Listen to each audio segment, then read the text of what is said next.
What is good, Tesla family? It's Ray J back with another video, and in this one I'm going to be talking about the one and only Tesla stock and what you should be looking after for the future. I'm also going to do some in-depth technical analysis and give you guys my price prediction for tomorrow based off the charts are showing and based off what the data is suggesting. I'm also going to break down why Tesla is still showing some very nice relative strength, but there is something very important I must warn everyone about. Now, before I break anything down about what's going on with the market and how this may affect Tesla, I do have to mention a couple of things before starting. Firstly, I'm not a financial planner. Take none of this as financial advice whatsoever. And also, if you guys can, please smash the like button if you want to see more videos like this. It not only benefits me, it benefits the entire Tesla community as a whole. And the last things, if you guys can, please check out the Moomoo link down below and in the description. If you sign up for Moomoo, the link down below, and deposit $100 into the account, you're guaranteed 10 free stocks, each worth up to $2,000. And the best part is any could be a free Tesla share. If you deposit $1,000, you're guaranteed 20 free stocks plus a chance to win $60,000. It's a limited time offer. The offer ends in just 1 week. Check it out before they run out. With that out of the way, let's get on with the video. Looking at Tesla, the overall setup is still looking pretty nice. And in my previous video, I mentioned to everyone, all right, we had to watch 177 on Tesla. If this thing broke below it, then the next major level would be 175, and we had to hold that. If we didn't hold this and bounce off this, Tesla would have likely ended up crumbling all the way down and going all the way down to that gap fill area, very close to that 169 to 170 range. And instead, Tesla did not actually crumble below 175, despite how bearish SPY was. Tesla held up, showing lots and lots of strength. And overall, I mentioned this because of this whole inverse head and shoulders like formation that was beginning to set up. And we could see it is trying very hard to hold it, and it looks like it really wants to. Now, I don't want to be too fixated on this just yet. I just want to note to everyone, tomorrow is still another day and this could still change. So you have to be prepared for anything. If Tesla comes down and we break below 175, okay, tomorrow, just hypothetically, all right, we have to be prepared for anything. That's why I'm saying it. If this thing breaks 175 and starts coming down, then I'm going to be very cautious on this thing, and it could end up tumbling all the way down to 170. And that could be very bad. However, as of right now, Tesla's been showing lots of nice strength. If you look at the overall daily candle, we have a long wick at the very bottom, which is a sign that it got a nice bounce. And what's very good about it is, even though SPY came down and we saw the NASDAQ come down too, the market was just like taking a big hit. We saw lots of these small caps also taking big hits.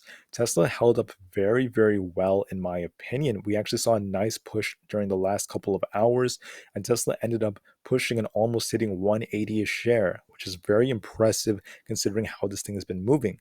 Now, for the overall week, I want to note a couple of very important things. We have some important mortgage related data that's coming out for tomorrow. It's going to give us some good insights on what you should be expecting. And the reason why the stock market is starting to decline more is because there's not as much certainty about December than previously thought, because there's lots of questions about what Jerome Powell was saying now, looking at some more economic metrics.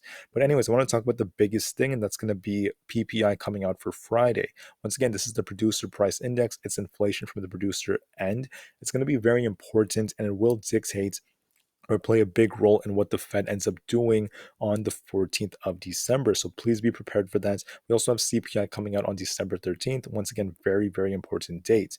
Now for Tesla, as of right now, very nice relative strength. This did come down just a little bit. That's because of the red day Tesla had just yesterday.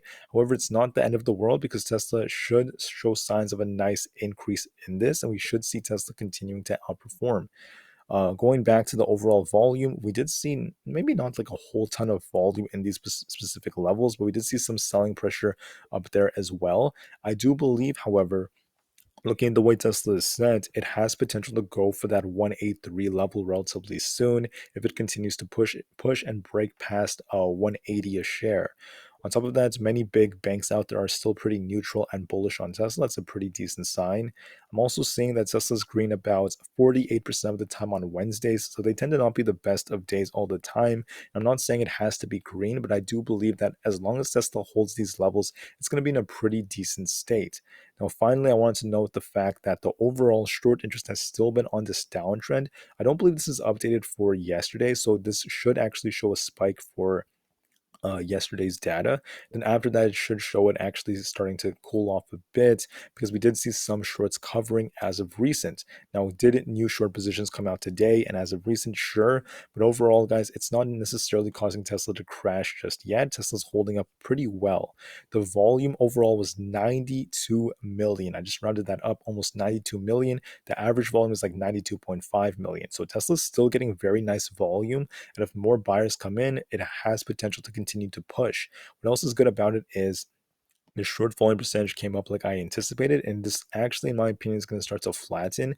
And if this thing gets a big reversal, we're going to start to see more buyers gain the edge, but we're not seeing it just yet. It is still very possible.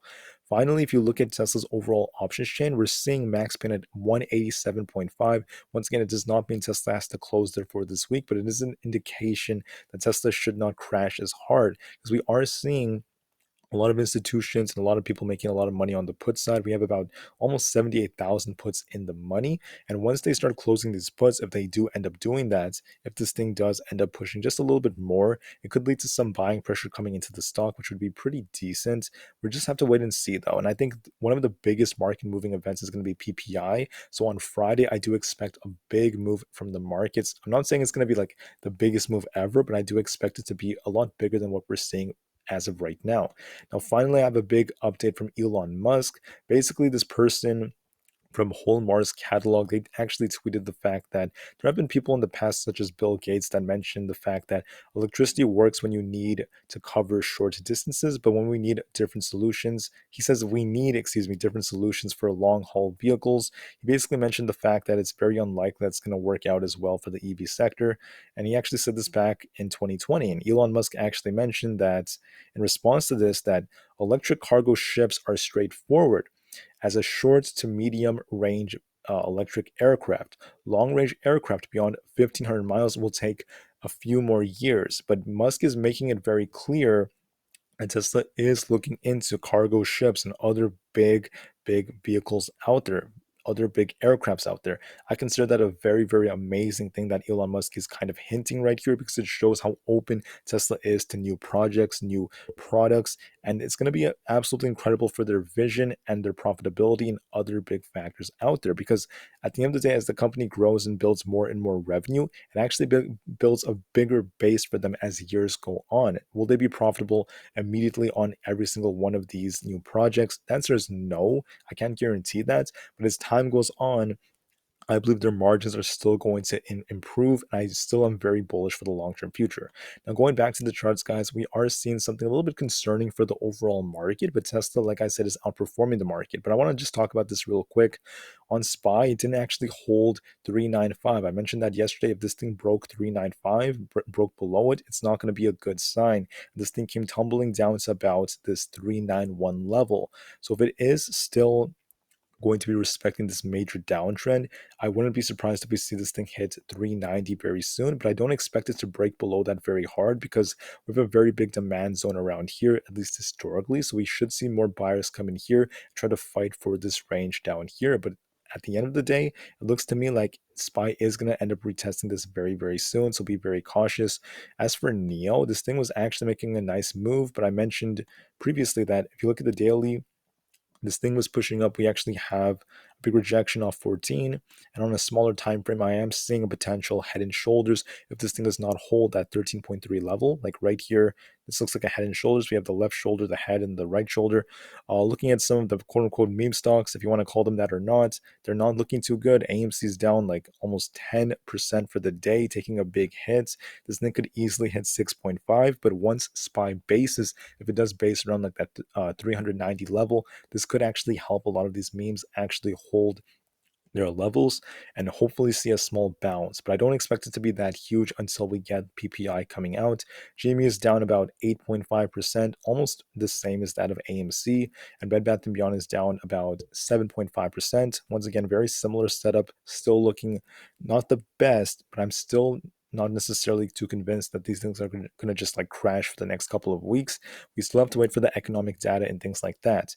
Now, looking at Apple, very similar setup as like other big stocks out there. We can see right here Apple's continuing to downtrend.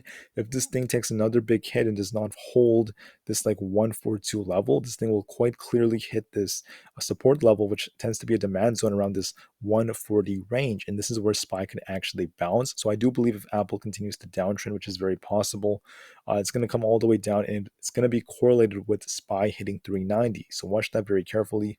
QQQ is also taking a hit because of Apple. Apple tends to dictate it the most. The key levels to watch is that 279 to 280 zone. We're actually very close to it. I do expect the QQQ to come very close to it. So with that said, I'm going to quickly talk about the dollar and the VIX, then get on with Tesla. Dollar is continuing to push. It actually got a big bounce off this key level, which is where we tend to see it bounce off of. I do believe this thing does have some potential to push up a little bit more because we did see it break above this resistance level. So that's another bearish indication for the markets. And the VIX also is continuing to push up even higher than anticipated. So I was mentioning yesterday that, look, if you are going to be very bullish in this market, there was a chance that the VIX would come down again and retest this like 19.78 level. And if that happened, it had potential to go for the gap fill. We're not seeing that as of right now. It's still respecting a nice uptrend. We got a big rejection of that thesis. And this is a sign that the VIX is going to continue pushing up a little bit more. The next major resistance levels around that 22.64 area. I do believe we could see this get retested as soon as tomorrow, so please watch it very carefully. And if that's the case, it's another bearish indication for the markets. Not extremely bearish, but a sign that the market will see lots of chop and maybe a little bit more downside as SPY can hit 390. So with that context, I do believe this has affected Tesla. Tesla's down about 1.44% for the day, and that's part of the reason why Tesla came down the way it did. However, it's not the end of the world because Tesla was holding up a lot better overall. Instead of Tesla crashing like another 2 to 4%, 3%, or even higher than that, it could have easily done that because of how high Tesla's beta tends to be. Instead, Tesla held up very, very well. Looks very, very nice in my opinion. And like I mentioned before, we got to hold 175 at the very least. Fail to hold that, I'm going to turn very cautious after that. If not, it has more potential. For tomorrow, what I'm essentially seeing is, first off, Tesla started respecting a nice uptrend from here, and it looks like it wants to retest this 180 level. And if it actually breaks above it, we get a clean break above 180. This thing can actually fly to about 183. Now, I don't think that Tesla's going to make a crazy huge move in a way where it just starts flying instantly. That would be a little bit surprising because of how the relative market is performing. But I do believe if you take it level by level, Tesla does have potential to try to test 183 if this trend does continue. I also think that seeing the way Tesla's performing and also seeing setups like this on the daily, a lot of buyers are stepping in. A lot of people are interested in this, which is why the volume is looking pretty nice. We are seeing a bit of a drop in the dark pool volume too. So with that said, the setup from a technical standpoint, it looks more bullish than bearish, but I don't want to like be too fixated on that because it doesn't always work out that way depending on the news and stuff. But like I said, I'm hoping, and I think it's a little bit more likely Tesla's going to get a nice push from here, maybe chop a little bit here and there. And after PPI comes out, there's a good chance that if the market bounces, if SPY gets a bounce off like 390 and starts pushing up and it tries to approach 400 again, this thing could start flying to the upside pretty hard. But like I said, we don't know yet. We have to wait for PPI. Until then, I believe it's more likely, and here's my prediction part, that Tesla's going to push up a little bit more, maybe go for the next level, which is around this 183 level. If it manages to break 183, then 185 is also very possible, but I'm not too fixated on it, guys. Like I said, I'm prepared for anything just in case, but that's essentially what I'm predicting. I'm predicting Tesla to hit 183 tomorrow, maybe try to hold it, shop a little bit between 183 and 180, and just trade kind of sideways for the majority of the day. And if it's super bullish, if there is somehow a clean break above 183, it is possible for us to see 185. I'm just not counting on it to be that bullish yet. I think it needs a little bit more time. But that's essentially what my target is for tomorrow.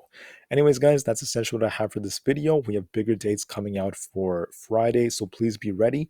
And anyways, I want to thank each and every one of you so much for listening. Please have an incredible rest of the day. Remain calm, cool, and collected. And I'll see you guys in the next one. Tesla to the moon because the long-term future is still incredibly bright. And peace out.